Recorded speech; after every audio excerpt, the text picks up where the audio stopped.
justement en train de parler aujourd'hui d'un sujet qu'on avait entamé il y a plusieurs semaines. Oui. Il faut peut-être nous le rappeler. Oui, il y a quelques semaines, nous avions fait cas de la grogne des producteurs d'IVA. Monsieur Sekedibo, planteur et délégué évêque de la région de Sikensi, dénonçait un problème d'évacuation et de livraison de leur production, faute de routes et d'usines. Il dénonçait également que les actions menées par la PROMAC n'étaient pas perceptibles à leur niveau. Face à toutes ces récriminations, alors la réponse de la PROMAC ne s'est pas fait attendre. Monsieur Conan Albert, secrétaire exécutif de la PROMAC, a tenu à répondre sans détour à toutes les préoccupations, notamment aux problèmes de routes et d'usines. C'est parti. On regarde ensemble. Je me nomme M. Conan Albert. Je suis le secrétaire exécutif de la PROMAC. Les planteurs estiment qu'il n'y a pas de piste dans leur région, de sorte qu'ils sont en proie à d'énormes difficultés pour évacuer leur production. C'est vrai que les pistes d'accès aux plantations sont dans un état d'entretien qui laisse à désirer. Mais la première chose que je suis obligé de relever, c'est que la mission de réhabilitation des pistes est du ressort de l'État de Côte d'Ivoire. Au niveau de la PROMAC, en 2008, il a été mis en place un instrument qu'on appelle le Fonds de développement de l'EVA. Ce fonds a été mis en place pour 3 domaines d'intervention. Le premier, c'est d'aider les planteurs à créer des plantations avec des plans sélectionnés, servis à un prix subventionné par la PROMAC. Le deuxième, c'est former les ouvriers dont les planteurs ont besoin, en particulier les seigneurs. Justement parce que les planteurs ont estimé qu'on leur demande de faire de nouvelles plantations. Mais ils en ont déjà, mais le problème c'est l'accès à ces plantations. Il a fallu faire du travail lourd, c'est-à-dire des ponts, c'est-à-dire des poses de bus, ce qui est différent de faire des reprofilages légers. Précisément pour Sikensi, puisque c'est de ça qu'il s'agit, nous avons réalisé 46 km de pistes. Et nous sommes intervenus dans les localités que je me permets de citer. Il y a Brikisso, il y a Sahué, il y a Bessedi, il y a Bakanou, il y a Gaumont. Et vers Tiasalé, nous sommes allés à Yaobakro. À ce jour, je peux vous dire qu'au niveau de toute la Côte d'Ivoire, nous avons réalisé 3100 km de pistes réhabilitées. Nous avons construit 68 dallos. Nous avons réalisé 11 098 mètres linéaires de buse. Tout ceci dans l'ensemble du territoire évéicole, c'est-à-dire au profit des 18 régions. Ce travail a commencé en 2010. Après donc 13 ans que nous sommes maintenant, nous avons fait le tour de toutes les régions. Mais nous devons confesser que les besoins sont énormes d'entretien des pistes et nos moyens sont limités. Mais nous sommes bien conscients. C'est pour ça qu'on leur demande d'être patients. Nous sommes en train de chercher des moyens pour avoir un impact plus important.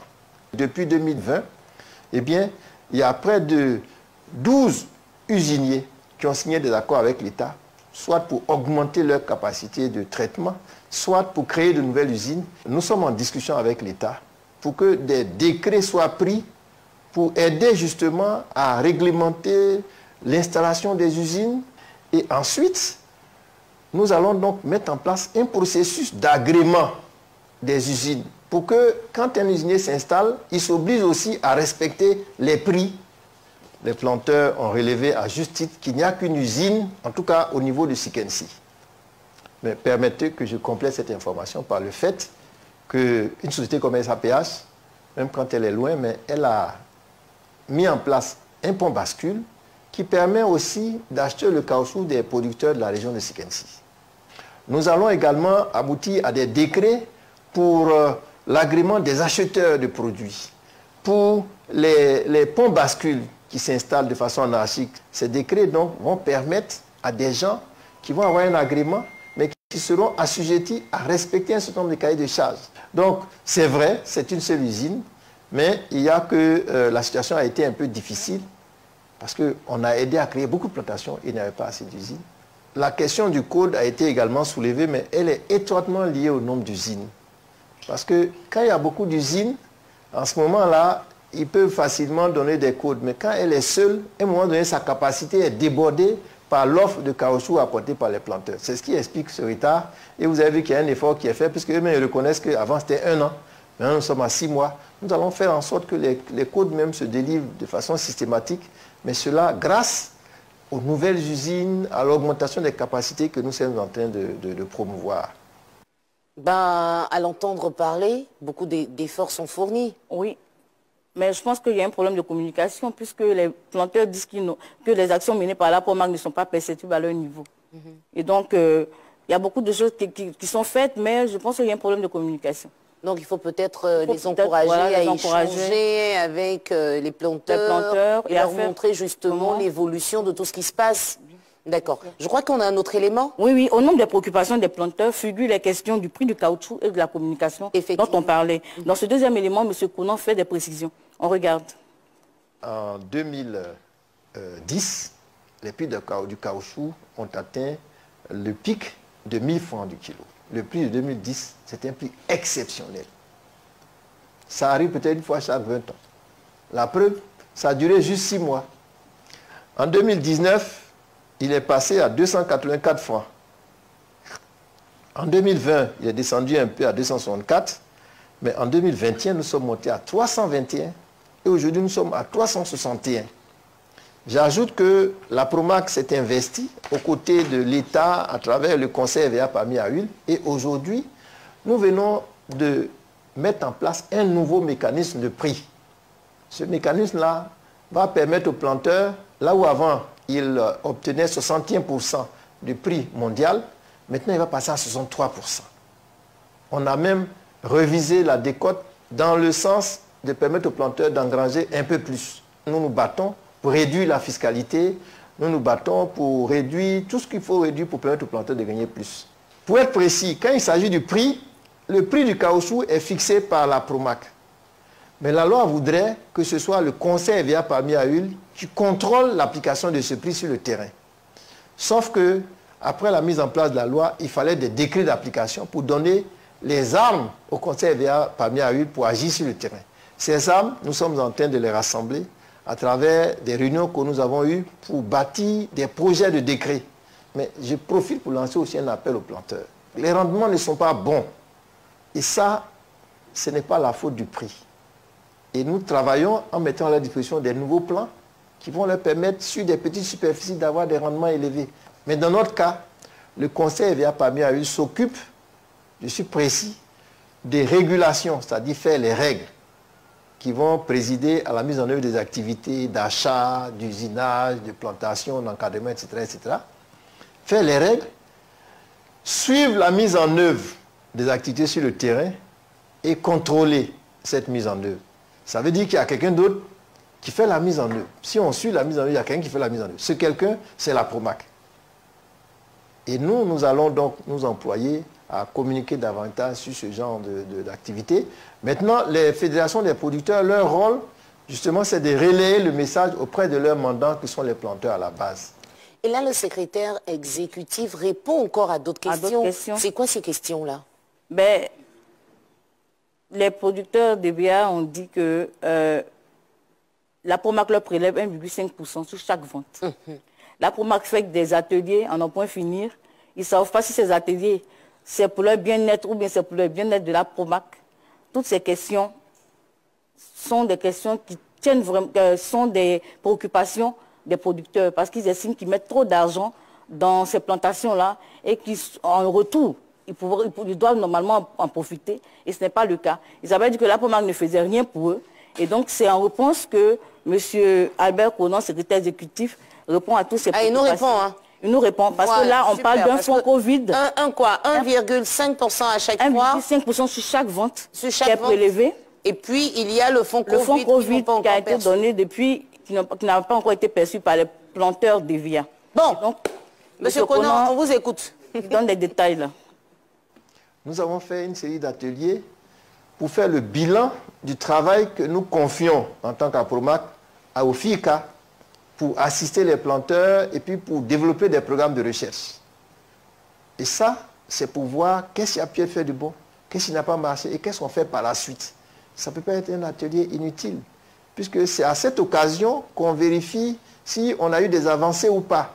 Et les planteurs sont associés, en tout cas leurs représentants, pour qu'ils puissent faire valoir leurs vrais besoins. Mais nous n'organisons pas les ateliers pour notre propre bénéfice. Une des questions qui nous a enfin été posée, c'est celle relative à l'argent Covid. C'est vrai que l'État avait promis de donner initialement 24 milliards 9, c'est-à-dire presque 25 milliards. Nous n'avons reçu qu'une dotation de 5 milliards 100. Je vous prie de noter, aujourd'hui je vous parle, que cette somme est encore sur les comptes de la Promac, logée à la Banque du Trésor. Maintenant, on me dit, pourquoi depuis nous ne recevons pas d'argent? Quand on divise, ça va tourner autour de 30 000 pour certains. Il y en a même qui vont payer le transport plus cher que ça pour aller chercher cet argent. L'État même qui a mis l'argent nous a dit, bon, à partir de cela, ne distribuez plus l'argent en espèces, mais faites des programmes communautaires au profit des planteurs, c'est-à-dire donner-leur des plans subventionnés pour augmenter leurs vergers, pour replanter, former des seigneurs parce qu'ils en ont besoin, aider-les à faire des pistes. Et puis pour les nouveaux planteurs, si vous pouvez leur donner des équipements de saignée pour saigner leurs EVA, eh bien, c'est ce que nous vous donnons comme nouvelle orientation. Donc, nous sommes sur le point de recueillir l'avis des planteurs sur la façon précise dont ils veulent que cette aide soit exploitée, mais en tout état de cause, il faut retenir qu'on ne distribuera plus l'argent en espèces. Les 1,5%, c'est une taxe de l'État de Côte d'Ivoire. Et cette taxe, elle a été remodulée depuis l'année fiscale 2022. Donc, les 1,5%, ce n'est pas pour la Promac. L'argent que la Promac reçoit, ça lui permet donc de mener des actions concrètes au profit des planteurs. Peut-être qu'ils ne le savent pas. Quand on dit le fonds de développement EVA, c'est la Promac également. Donc ça, c'est à noter. Ils ont tendance des fois à croire qu'il y a le fonds à part et la Promac à part. Le fonds n'est qu'un outil de la Promac. La Promac est à la tâche à Abidjan pour défendre les positions des membres de la filière que sont les uniers et les planteurs à toutes les instances où des décisions vont être prises pour éviter que ces décisions pénalisent les producteurs. Mais la Promac est également sur le terrain. Quand je vous parle de donner des plans à un prix subventionné, quand je vous parle de former au métier, quand je vous parle de faire des pistes, c'est parce que nous avons des agents sur le terrain qui s'occupent de ce travail. La Promac est également à la tâche avec le FICA. Quand on voit les agents passer, on parle du FICA, c'est également les agents de la Promac aussi, puisque c'est à partir du travail que les planteurs nous ont confié que le FICA exécute ses missions sur nos instructions. Nous allons continuer de faire plus. Nous allons continuer de communiquer pour que la bonne information circule, mais je leur demande donc de rester mobilisés pour nous accompagner dans ce sens, parce que des fois, certains prennent le malin plaisir aussi de faire passer des messages qui sont de nature à les démotiver. Donc nous devons tous rester vigilants et de ne pas hésiter non plus à nous appeler quand ils ont des préoccupations pour que nous puissions agir et apporter les remèdes appropriés aux préoccupations qu'ils vont nous exprimer. C'est clair. Oui, c'est clair. Dit. Tout mais comme vous l'avez dit dès le départ, c'est un manque de communication, entre la Promac et les producteurs. Voilà. Donc, en conclusion, on peut dire que le fonds Covid de 5 milliards 100 ne sera pas distribué, mais servira pour des projets communautaires pour le bien-être des planteurs.